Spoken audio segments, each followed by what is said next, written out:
Hey everybody, my name is Kerry. Welcome back to another video. So, I'm making the horrifying decision of showing you my creative process when it comes to SFM, which basically means how to make an SFM if you haven't caught on yet. So yeah, it's not. I definitely wouldn't recommend using my way. I'd seek out a professional or something. I make posters, but like they're not good. So we'll go with that. Okay, so to start off, you'll come up with this nice little dialog box, quite friendly. You put in a name, it'll automatically give a directory, usually wherever the heck your Steam apps folder is. Yeah, and then if you're making a movie, you can pick a frame rate. I'm just picking 60, even though I'm making a poster, so who cares? But yeah, and then you just click create.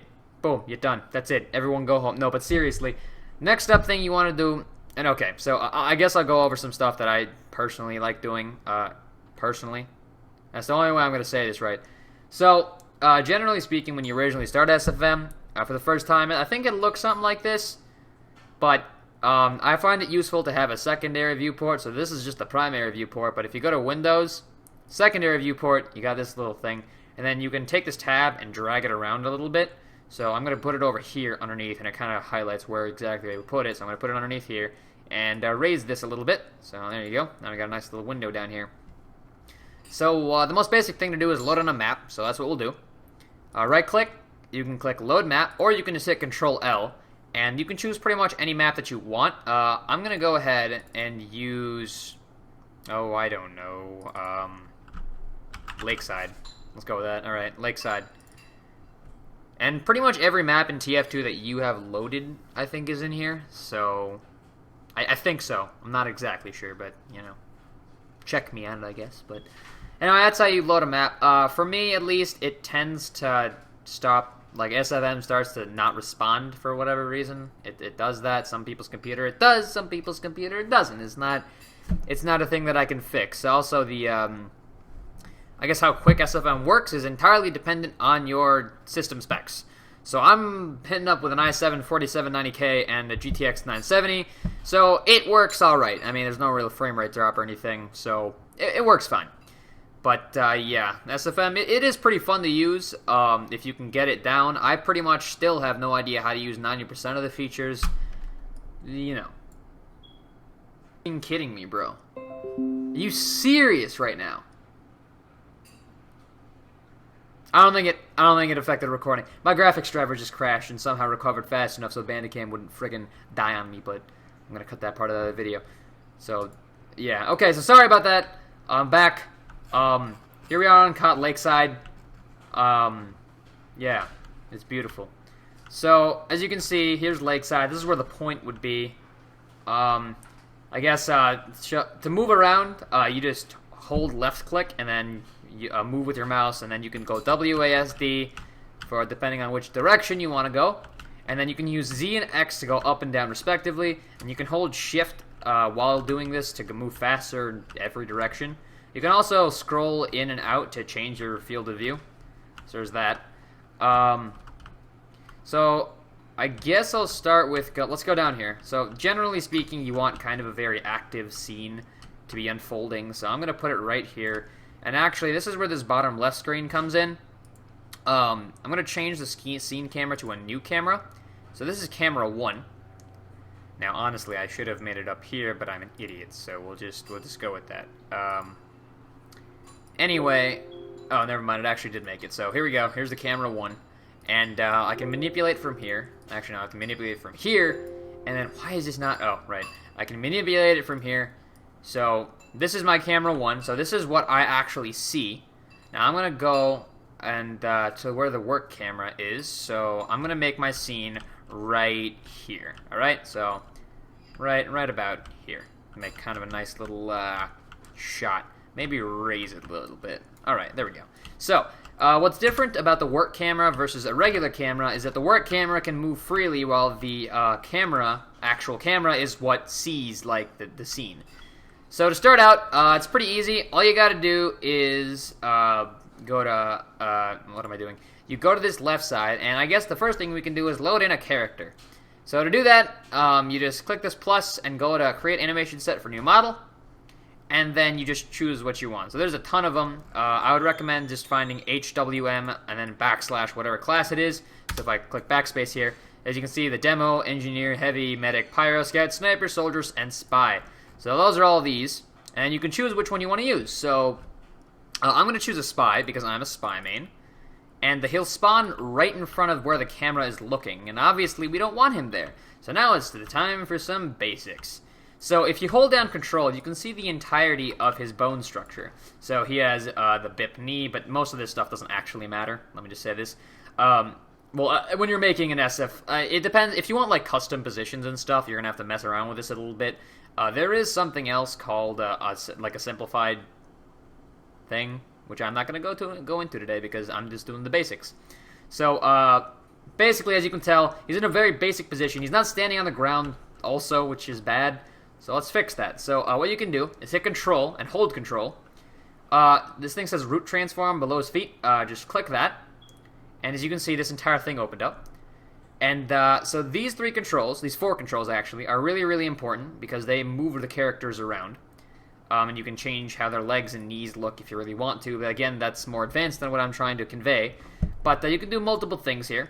What I would recommend is whenever you're selecting a part, you can use Q, W, E, or R to cycle between the modes. So as you can see, this is, I don't know what this is. Honestly, I don't use it. This is just to move him around a bit, so like that. This is to rotate him, so I can rotate him.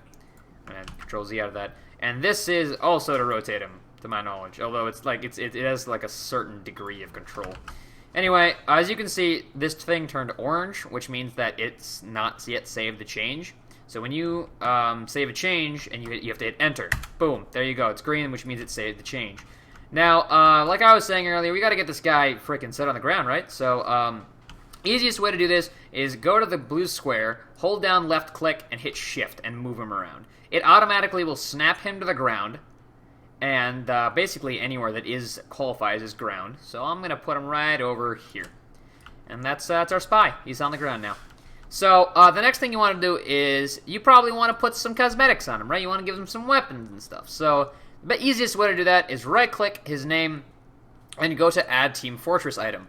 So for example, I use the Deep Cover Operator and the Sky Captain for my spy, so I'm going to go ahead and add those. I don't know why it doesn't color the Deep Cover Operator headband in, but I guess I'll make that for later.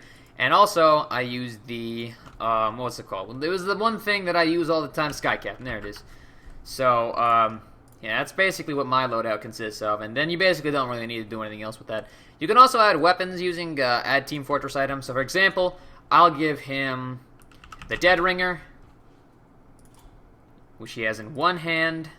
If I can click, okay. He has the Dead Ringer, and he has the, I'm just going to say knife. Now I'm going to give him the revolver. Revolver. Just a regular old revolver.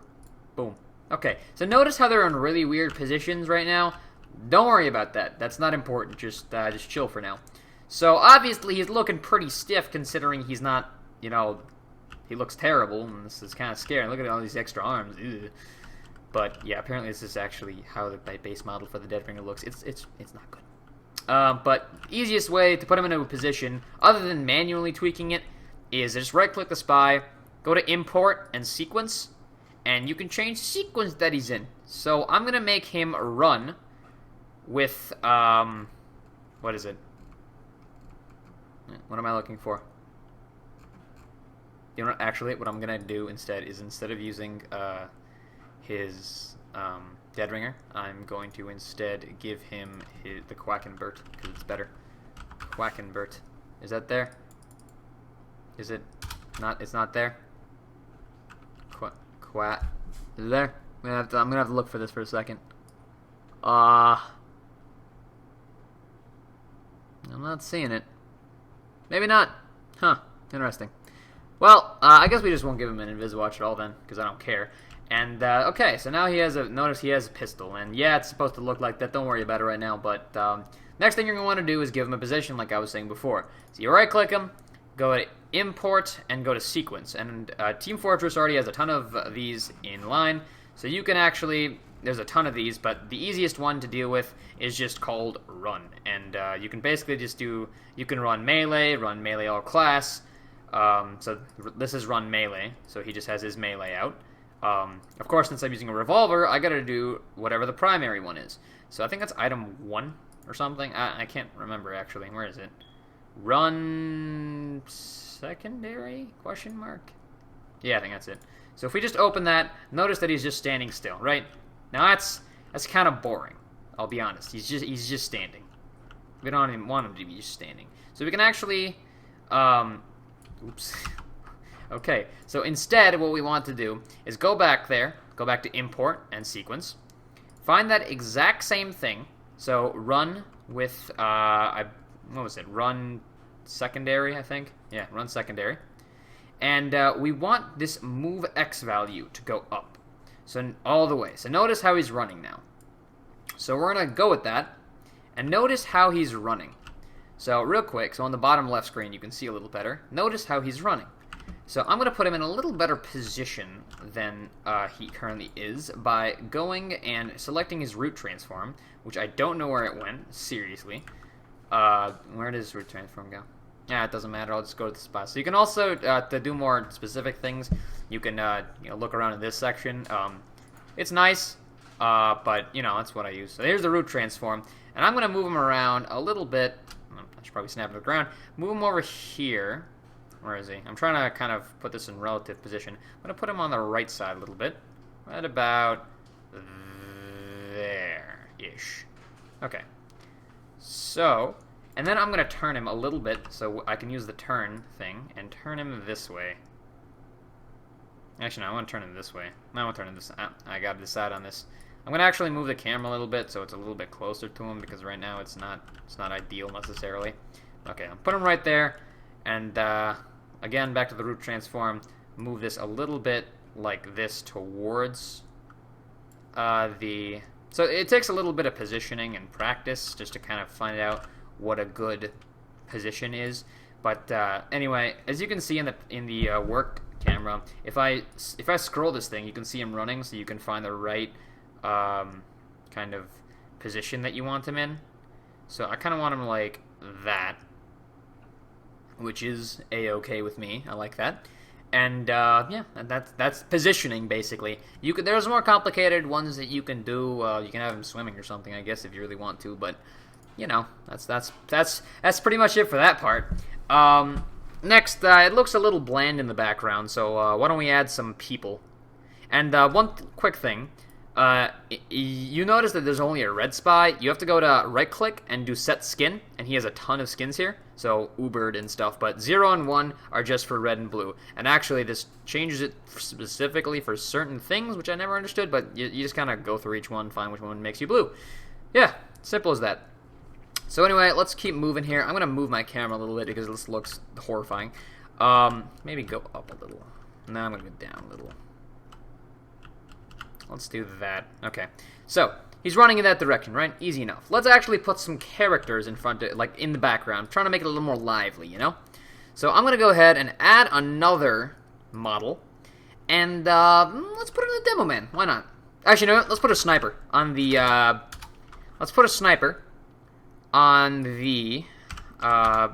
area up there. So, on the top area. I'm not going to specify where that is. There we go. So I put a sniper down where the camera is, and I'm going to put him, first of all, I'm going to go to the sniper thing, go to, I think it's set skin, yeah, and go to 1. So now he's blue. As easy as that. It's perfect. The wonders of magic, I guess. Anyway, I'm going to move him, and I'm going to kind of have to go up a little bit here, and also reduce my FOV, or increase it, and kind of move him over here to this area up here. So I'm going to move him up here around. So I'm going to kind of raise myself a little bit. Put himself on that rafter. Make sure that he's not, like, completely in the way. Like, people can see him. That's probably a good idea. I don't know when... Okay, I'm going to have to move him over here, I think, because... What am I doing? Oh, sorry. Never mind. So I'm going to have to move him over here. Okay, this is weird. I'm going to have to move him over here. I'm just going to move him down here. Whatever. It might be a little bit faster, to be honest with you. I'm going to put him down here. If I can... Where did it... Okay, he's over here. So, I'm going to put him over... I don't know what he's doing anymore. Come on, man. I have no words for this. I'm just gonna put this back to 0 and see why this is happening. I'm gonna control Z a ton. It's probably gonna work. So okay, so I put him back here. I'm gonna move him, shift, and I'm gonna put him back here. Okay, that's perfect. All right, so now you can see him. He's just chilling in the background, kinda. I'm actually gonna move him onto the ramp because why not? Sniper. Okay, so he's on the ramp. Right there. Okay. I'm going to turn him a little bit so he can see what I'm doing. Boom. Change his skin again because it undid that as well. Boom. And I'm going to... You could give him hats and stuff if you really wanted, but I find it... You don't have to if you don't want to. I'm going to give him a sniper rifle.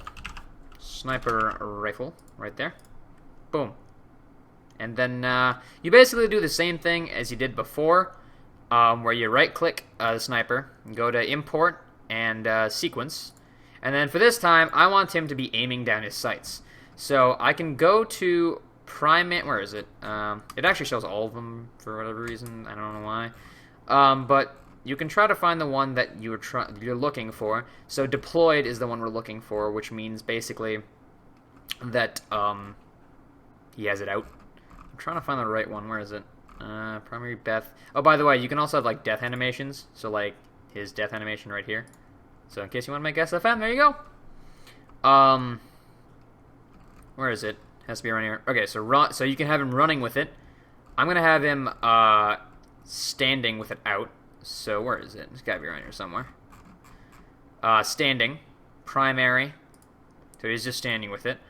Well, where is it? It's got to be around here somewhere. Deployed, primary. Okay, so this is what that looks like. And you don't really have to do anything with this stuff, and you just hit open. And boom, there you go. He's now looking at him for some reason. So as you can see, he's just kind of looking down his sights straight at the spy. I kind of want to move him a little bit closer, though, because he looks really far away, and that doesn't look that great. What am I doing? Okay. So click, hold, shift, and what? Even I confuse myself sometimes. What am I doing? Oh, I keep doing that. It's so annoying. Okay, Control Shift Z. Okay, so now he's like this, right? Hit Enter, save that, click, and move him. So what is it? This entire system just confuses me sometimes. I think you have to actually click it, and then life becomes easier. What the hell? I don't know what it's moving anymore at this point. Oh, I'm moving the sniper. I'm an idiot. I'm moving the sniper rifle. Anyway, I'm going to go ahead and click this, and move him over maybe a little bit closer. It's like right over here. Boom. Perfect. So now he's kind of looking, trying to see if he can get the spy. Actually, you know what? I'm going to switch him to a different position, because this is really super generic. I mean, this is just a sniper looking down his freaking scope. So instead, I'm going to have a little fun, and instead, delete this animation set, reset his sequence to running.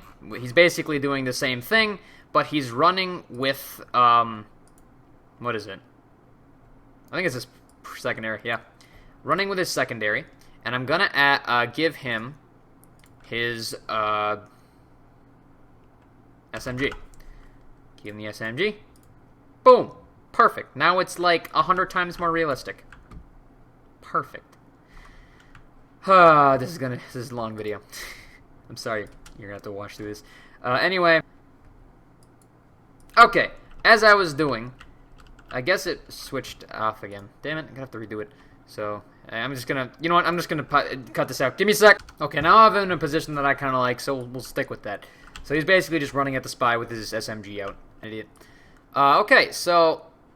I've got a debate on this. Why don't we have some particle effects coming out of the sniper's SMG? Why not? So I believe the way to do this is you have to right-click, do a new particle system, and then you got to find the file. And I'm pretty sure that you just kind of find which one is for sniper. So I'm gonna try to look up, just kind of look for SMG somewhere.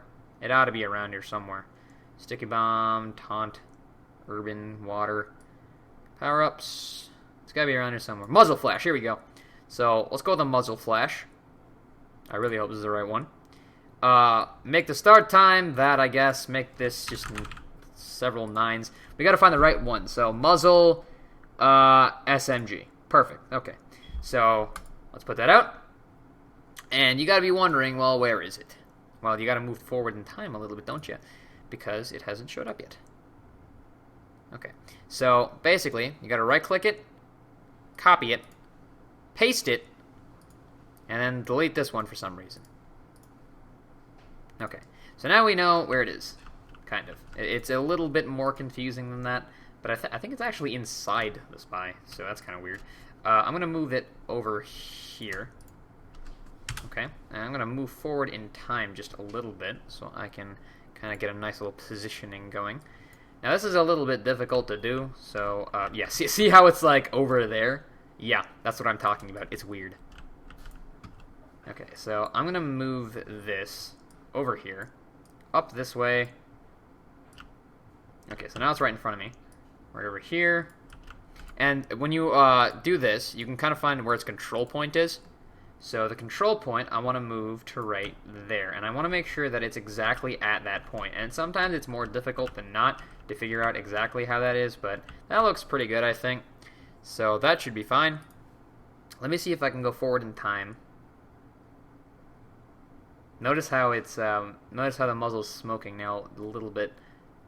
Right there. Okay, so that's perfect. So I'm gonna put this guy kind of over here-ish. Notice how it shows up kind of weirdly. That does show up really weirdly, but I'm gonna move it so it's actually coming out of it because it looks weird otherwise. Look how fast he's moving. It's funny. Anyway, let's go find that muzzle flash again. So, how exactly particle effects work in TF2 aren't extremely clear to me, but it'll take a... Where is it? Right here. Okay, so there we go. So let's go with that. So as you can see, he's shooting outward. That works. I'm good with that. Okay, perfect. And by the way, nothing has to look perfect for SFM. Sometimes, if you're looking for animation style, you gotta make stuff a lot more accurate. But for posters, you can stretch stuff a lot. But anyway, that's basically it for a basic SFM poster. I mean, if you wanted to add more characters and stuff, go nuts. But this is all I'm going to do for now. You can also add hats and stuff to the sniper if you want. I guess I'll add a couple for him because I can. Why don't I just give him, if I can find so many medals. I'm going to give him the anger. Let's give him an anger. Give him an anger. Alright, and give him a Darwin's danger shield. Just kind of up the ante. Darwin's danger shield, because he's one of those snipers. Boom, you're done. That's it. You're good. It's perfect. Real quick, as a side note, I forgot to mention this, but a really important part of SFMs, and I probably should have put this like right as soon as I finished most of it, is the lighting. So, I'm pretty sure most of you by now have figured out that I'm an idiot for not explaining how lighting works, but it's not difficult. So you just hit the plus button, new light, boom, there's the new light. It's way too bright. Let's click it, turn down that intensity. You just use this roller here, it's kind of nice. Turn that way down. Okay, that's better, but not amazing. So to move the light is pretty basic. You just click this light and you can use the same basic controls that you were using before. You can reposition it so it looks a little bit better. I'm going to have it kind of up here. Some people like to put 3 or 4 lights. Like 3 in the front, 1 in the back, but this is a very bright map anyway. I don't know what the point exactly would be, so I don't know. Somebody can probably tell me on that. And I'm gonna raise the intensity so I know exactly where the light is. So I'm gonna put it just kind of over by where the spy is, right about there. And I'm gonna reduce the intensity ridiculously. And I still want to move it a little bit, to be honest with you. It's not perfect, and I don't like that. Where's that? Okay, so again, I can't see the light, so I'm going to have to raise it a ton. Okay, so there it is. Keep moving it. So now it's just above the spy, kind of lighting up the sniper a little bit. I'm going to bring that down a lot to right about there. And usually you want a lot more light, but as you can see, it gives him a little more lighting is the only way I can say that. But one cool thing that you can do is actually change the horizontal and vertical FOV. So that's just this stuff, if that makes any sense. Yes. You can also change the radius, which just makes it bigger or smaller. And one thing that a lot of people really enjoy messing with is volumetric intensity. And I'm not going to mess with that too much in this video because I'm terrible at using it, but I'm going to increase it a lot, and that does, I can't remember what that does, but we'll see. I think it gives that shadowish effect, that kind of fog effect, which a lot of people apparently like. And then also you can change the colors from here, so, you know, decrease the red. And if I turn up the intensity a little bit, you'll be able to see a little better. Can I turn it down a bit, you know, like that. So you can kind of see how there's a bit of a blue sheen on his helmet. Yeah, that's what I'm talking about. It's not amazing or anything. I'm pretty bad at this, like I said, so don't take my word for it. I'm going to actually move it a little more onto the spy. That's better. Move the volumetric intensity. I'm just going to basically destroy that and increase the intensity a bit. Notice how it's a little bit blue. I'm going to try to get it to be more of an orange because it fits this map a little better and also highlights the spy a little more because you want to get that color to pop. So I'm going to kind of too low. Perfect. I like that. Okay, so we'll go with that. So that's lighting. Some people like to do forward, back, left, right. You know, all the. If you've ever done lighting in like school, or if you've taken like television classes or something about lighting, you're gonna want you know lights. You're gonna want to know about lights. But yeah. So back to the other thing. Okay. So now we have this, right? Pretty awesome. But now you may ask, Carrie, you spent the last 25 minutes of our lives talking about how bad you are at SFM. How do we export this thing? Well, too bad. I'm about to show you. Easiest way to do it is just go to File, Export, Poster. You can do the image, I guess, if you want, but poster. So this document has been modified. You want to save this sucker, and it'll just show where to put it. Now, you can put this basically at 4K if you'd like, but I'm not going to. So, yeah.